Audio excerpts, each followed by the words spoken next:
What's up guys, Full Throttle Junkie here, and today we got another installment of the 22 KLR650 build series.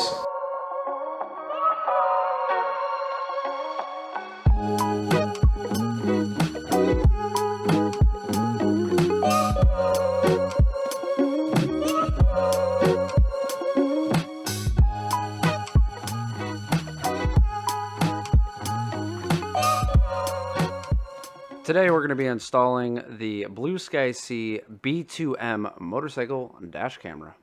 Before we get into the install, I want to talk a little bit about the camera itself. This unit comes with two 1080p cameras. Front and rear both record at 1080p at 30 frames per second. B2M uses the Sony IMX323 cameras, which seems to be the standard with a lot of the dash cameras. The quality you can get out of these is fairly decent. You can connect your phone to the unit via Wi-Fi through the UCam app, which will allow you to preview, save, delete videos and photos, as well as changing some of the settings on the unit itself. The camera lenses are rainproof. The DVR unit itself is waterproof, but it is recommended to be installed under the seat or somewhere where it's not going to get completely drenched with water.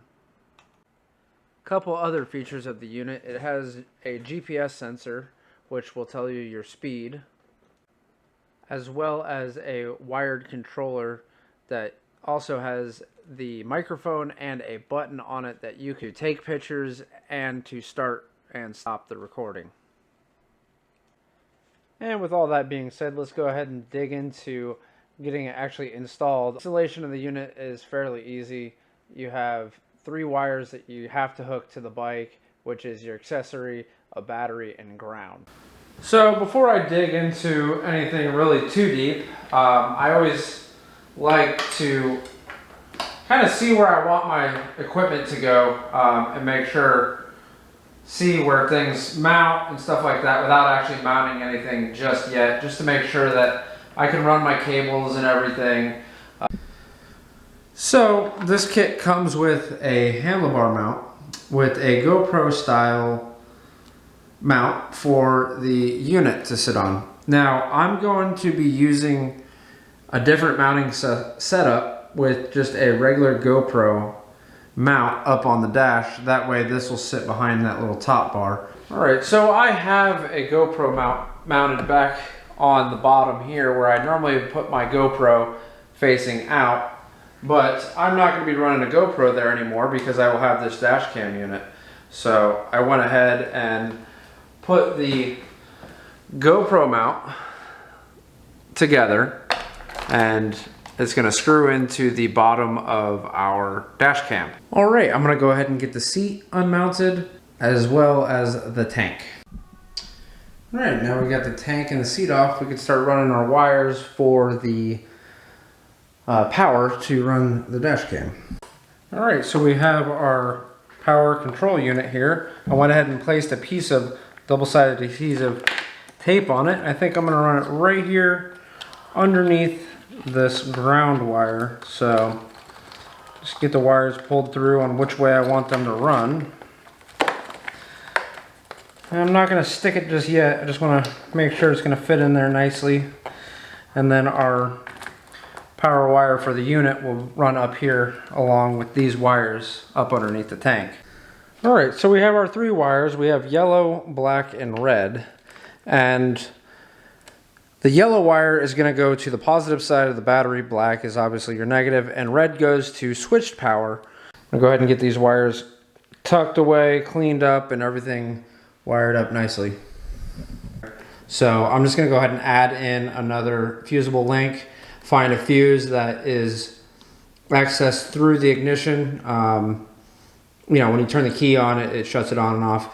And the bottom port is still whatever fuse you run for that, and then the new fuse will go through here. And all this does is just steal power from the fuse, but still leaves it a fusible link.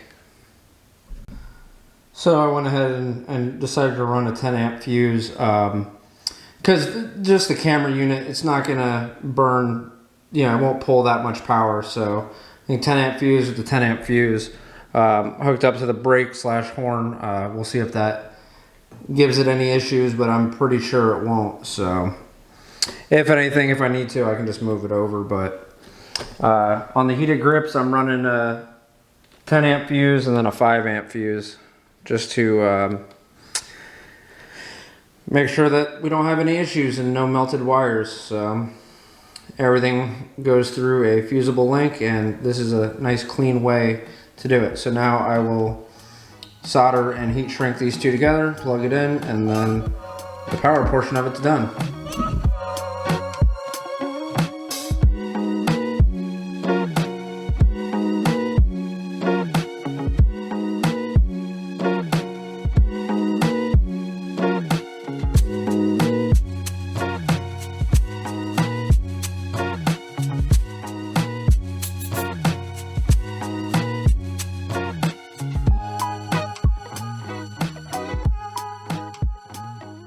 Alright, I went ahead and connected our power wire just for now. I don't have it ran, it's just going hanging off the side of the bike. I just want to make sure that when we turn the key on, the system will come on. And there you have it. Alright, so next we're going to want to figure out where we want our camera button and our GPS unit. Now this GPS unit is going to tell you your speed. This doesn't tell you your location or anything like that. So this is mainly just to tell you what your speed is through GPS on the camera. So I think I'm going to go ahead and mount the GPS up front, up here somewhere, kind of out of the way, incognito, discreet. You won't even see it that much. And then the camera button, you push the button, it'll take a picture, and it can also save footage for you. So I think I'm just gonna sneakily hide that right underneath here where my heated grips are. So the button will be up underneath it. I can just reach under and push that button. So it'll be nice and hidden, and you won't even be able to tell it's there. Alrighty, I went ahead and popped off this side cover so I can do a little bit of cable management. I got the power wire ran all the way up down along the main harness, and I have it looped over here hanging out. And then all of the wires from the unit I have tucked down behind this fairing, down behind the headlight, and everything comes in, everything will connect right here, and then I can tie everything up to the main harness and make everything nice and neat. Now another thing about this camera system that is actually really nice is the connectors are actually metal connectors now. And everything is, there's a seal in there, everything's nice and watertight, and you get that snug, and that is a really nice connection. Alrighty, we got all the wires tidied up. Everything is ran properly, nothing's in the way, bars are all good. GPS sensor, front and rear camera are mounted, hooked up, everything is ready to go. Our rear camera wires, our power wires, everything all the way up to the unit. So now we'll turn our key on. We have the rear camera, front and rear camera, and the front camera. Alright, well, we got the camera installed and mounted. We'll go ahead and throw the bike back together in a little bit. I still have a couple more mods I'm working on, so I'm not going to show you guys putting the bike back together. But it's dark out right now. When it's morning and the bike's back together, I'll take it out for a ride, and then we'll go through the whole system and everything. So see you in like a split second. So here we are. We have me merging onto the highway with the camera unit of the front and rear camera. Now, do keep in mind, I installed this on a single-cylinder KLR650. It is not the smoothest bike out there, so it is a little bit shaky. I'm doing 80 miles an hour on the highway, so it's going to be a little bit rough. But for me, for my intended purposes, not bad footage at all.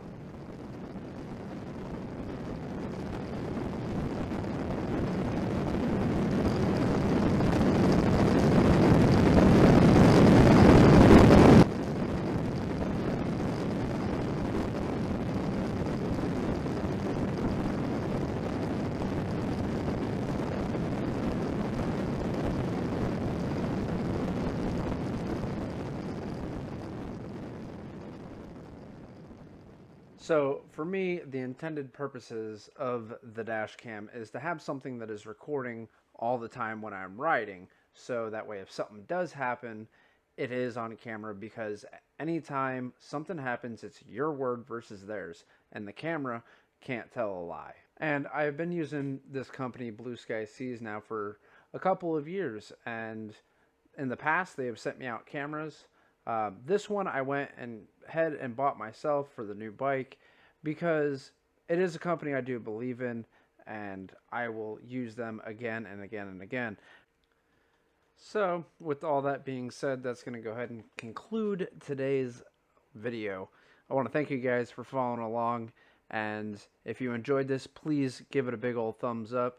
Be sure to check out some of my other videos. I have a few other dash cam videos if you want to compare them to this one. I'm Full Throttle Junkie, and I'm going to leave you guys with a little cruise home and some music in the background. Hope you all have a wonderful day, evening, or night, wherever it is, wherever you are. Thank you.